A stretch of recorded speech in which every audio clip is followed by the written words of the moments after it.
కుమార పరిశుద్ధాత్ముడా నా తండ్రి కుమార పరిశుద్ధాత్ముడా త్రియేక దేవ ఆది సంభూతుడా నిన్ను నేనేమని ఆరాధించెద త్రియేక దేవ ఆది సంభూతుడా నిన్ను నేనేమని ఆరాధించెద జ్యోతిర్మయుడా నా ప్రాణ ప్రియుడా స్తుతి మహిమలు నీకే. యేసుక్రీస్తు ప్రశస్త నామములో మా ప్రియులందరికీ శుభాలు. ఈరోజు మార్కు సువార్త 7:24 నుంచి మనం చూద్దాం. ఆయన అక్కడి నుండి లేచి తూరు సిదోనుల ప్రాంతమునకు వెళ్ళి ఒక ఇంట ప్రవేశించి ఆ సంగతి ఎవరికి తెలియకుండవలనని కోరెను గాని ఆయన మరుగై ఉండలేకపోయాను. ఇక్కడ యేసు ప్రభు తూరు సిదోను ప్రాంతముల ఆధీనములో ఉన్న స్థలాల్లో ప్రవేశించినట్లుగా మనం గమనిస్తాం. యేసు ప్రభు అన్యజనుల ప్రాంతాన్ని ప్రవేశించింది బహుశా ఇదొక సందర్భాన్ని మాత్రమే చూస్తామేమో. అంటే ఒక మాట చెప్పాలంటే పాలస్తీనా అనే దేశాన్ని దాటి బయటకు వచ్చిన సందర్భము బహుశా ఇదొకటే అయి ఉండొచ్చు. యేసు ఆ ప్రాంతంలో మరుగై ఉండాలనుకున్నాడు కానీ ఆయన మరుగై ఉండలేకపోయాడు. కారణం ఏంటంటే యేసుక్రీస్తు గురించి అనేక దేశాల్లో అప్పటికే ఆయన గురించిన వార్తలు వినబడ్డాయి. అంటే ముఖ్యంగా సిరియా వరకు కూడా ఆయన కీర్తి ప్రసిద్ధి అయిందనే మాట బైబిల్లో మనం చూస్తాం. తూరు సిదోను ప్రాంతముల ఆధీనములో ఉన్న స్థలాల్లో కూడా యేసు ప్రభు గురించి వినబడింది. అయితే అక్కడ ఒక స్త్రీ, ఈమె కనానీయురాలు అని మత్తయి సువార్తలో ఈమె గురించి మనం చూస్తాం. అలాగే ఈ స్త్రీ గురించి ఇక్కడ ఏం చూస్తామంటే అపవిత్రాత్మ పట్టిన చిన్న కుమార్తె గల ఒక స్త్రీ ఆయనను గూర్చి విని వెంటనే వచ్చి ఆయన పాదముల మీద పడెను. ఈమె ఒక అన్యజనురాలు, దేవుని ఎరగని స్త్రీ, కనాను స్త్రీ. ఈ కనాను స్త్రీ గ్రీస్ దేశస్తురాలు అని కూడా మనం బైబిల్లో చూస్తాం. ఈమె యేసుక్రీస్తు గురించి వినింది. మొట్టమొదటిగా కనాను అనే ప్రాంతాన్ని మనం చూస్తే ఆదికాండం 24 ఎలియాజర్తో తన కుమారుడైన ఇస్సాకు వివాహ విషయంలో ఎంతో జాగ్రత్తగా అబ్రహాము ప్రమాణం చేయించాడు. నా కుమారునికి కనాను కుమార్తెల్లో ఎవరిని కూడా వివాహం చేయొద్దు అని చాలా గట్టిగా అబ్రహాము తన సేవకుడిని ఎలియాజర్తో చెప్పినట్లుగా మనం చూస్తాం. కనానీయులు అంటే దేవుని ఎరగని వారు, అన్యజనులు. ఈ అన్యజనులలో యేసు ప్రభు చేసిన ఈ కార్యాన్ని ఈ భాగంలో మనం చూస్తాం. ఈ కనానీయురాలు దేవుని ఎరగని స్త్రీ యేసు గురించి వినింది. వింటే విశ్వాసం కలుగుతుందని బైబిల్ గ్రంథంలో చూస్తాం కదా. వినుట వలన విశ్వాసం కలుగును, వినుట క్రీస్తు గూర్చిన మాట వలన కలుగును. యేసు క్రీస్తు గురించి వినింది.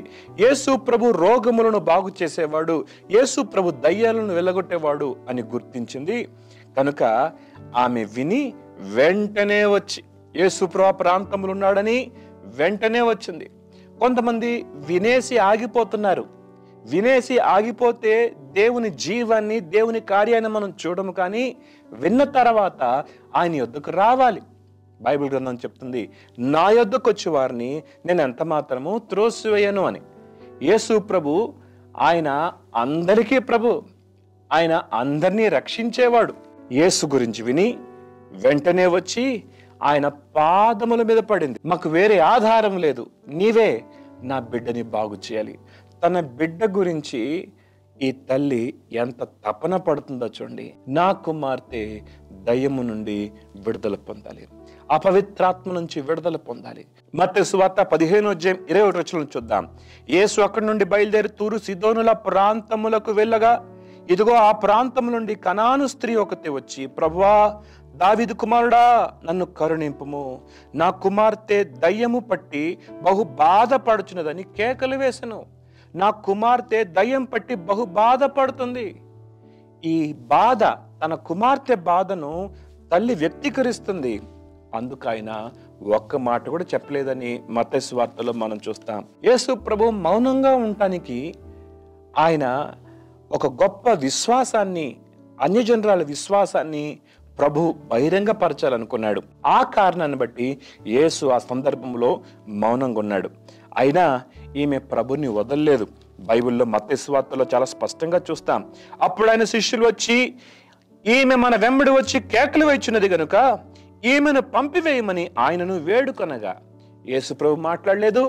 శిష్యులు కూడా ఈమెను పంపించేసేయ్ అని శిష్యులు అన్నారు. అప్పుడు యేసు ప్రభు ఒక మాట అంటాడు, ఇశ్రాయేలు ఇంటి వారై నశించిన గొర్రెల యొద్దకే గాని మరి ఎవరి యొద్దకును నేను పంపబడలేదనను. నేను ఇశ్రాయేల్ ప్రజల కొరకే వచ్చాను అని యేసు ప్రభు చెప్తున్నాడు.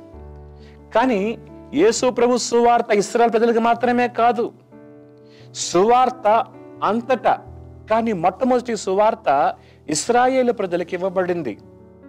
రక్షణ భాగ్యం, సువార్త, ఆధ్యాత్మిక ఆశీర్వాదము మొట్టమొదటిగా అబ్రహాము సంతతికి, ఇశ్రాయేలీలకి ఇవ్వబడింది. మత్తయి సువార్త 15:25లో అయినను ఆమె వచ్చి అన్యకు మ్రొక్కి, ప్రభువా నాకు సహాయం చేయి, నాకు వేరే ఆధారం లేదు, నా బిడ్డ బాగా అవ్వాలి అని ఆమె యేసు ప్రభుని గోజాడుతున్నట్లుగా మనం చూస్తాం. అప్పుడు యేసు ప్రభు అంటాడు, పిల్లల రొట్టెను కుక్క పిల్లలకు వేయుట యుక్తం కాదు అని చెప్తాడు. యూదులు కుక్కను అపవిత్రమైందిగా, అవమానకరమైందిగా భావిస్తారు. అయితే స్వస్థత అనేది పిల్లల రొట్టె, ఇది కుక్క పిల్లలకు వేయుట యుక్తం కాదు అన్నాడు. యేసు ప్రభు ఆ మాట అన్నందుకు ఆమె అన్న మాట చూడండి, ఆమె నిజమే ప్రభువా, కుక్క పిల్లలు కూడా తమ యజమానుల బల్ల మీద నుండి పడు ముక్కలు తినును గదా అని చెప్పాను. యజమానుని బల్ల మీద నుంచి పడే రొట్టె ముక్కలు తింటాయి కదా ప్రభు కుక్క పిల్లలు కూడా.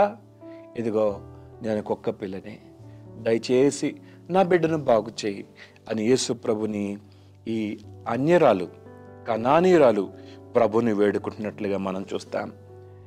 అయితే యేసు ప్రభు అన్నాడు చూడండి, అందుకైన ఈ మాట చెప్పినందున వెళ్ళుము, దయ్యము నీ కుమార్తెను వదిలిపోయినదని ఆమెతో చెప్పెను.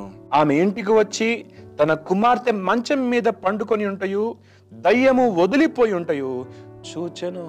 వెంటనే తన కుమార్తె బాగుపడటం చూసింది.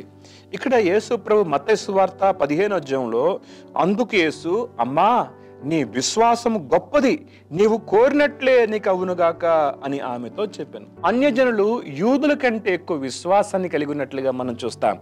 మనం బైబిల్లో గమనిస్తే యేసు ప్రభు అన్యజనుల విశ్వాసాన్ని ప్రశంసించాడు. అందులో ఇదిగో ఈ కనాను స్త్రీ యొక్క విశ్వాసాన్ని కూడా ఆయన ప్రశంసించినట్లుగా మనం చూస్తాం. ఈ కనాను స్త్రీ నుంచి మనం ఏం నేర్చుకుంటాం? యేసు ప్రభు ఎవరో గుర్తించింది. యేసు ప్రభు దావీదు కుమారుడు అని గుర్తించింది. రెండవది, తన బిడ్డ బాధను తాను బాధ్యతగా ప్రభు సన్నిధిలో భారముతో ప్రార్థన చేస్తుంది. నా బిడ్డని బాగు చేయి, నాకు సహాయం చేయి అని దేవుని సన్నిధిలో ప్రార్థన చేసింది. మూడవదిగా ఆమె విశ్వాసముతో తను తగ్గించుకొని ప్రార్థన చేసింది. తన బిడ్డ కొరకు తగ్గించుకున్న తల్లిగా ఈ తల్లిని మనం చూస్తాం. చివరికి ఆమె పట్టుదలను బట్టి, ఆమె విశ్వాసమును బట్టి దేవుని కార్యాన్ని సొంతం చేసుకుంది. మన బిడ్డల కొరకు మనం ప్రార్థన చేయాలి. మన కుటుంబంలో రక్షణ పొందని వారి కొరకు మనం ప్రార్థన చేయాలి.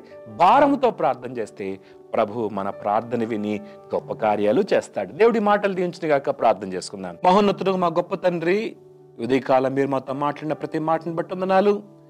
కనాను స్త్రీ ఏ విధంగా విశ్వాసము ద్వారా గొప్ప కార్యం పొందుకుందో, మా జీవితాల్లో కూడా విశ్వాసం ద్వారా గొప్ప కార్యాలు పొందగలము అని వాక్యము ద్వారా తెలియజేసావు. నీ వందనాలు.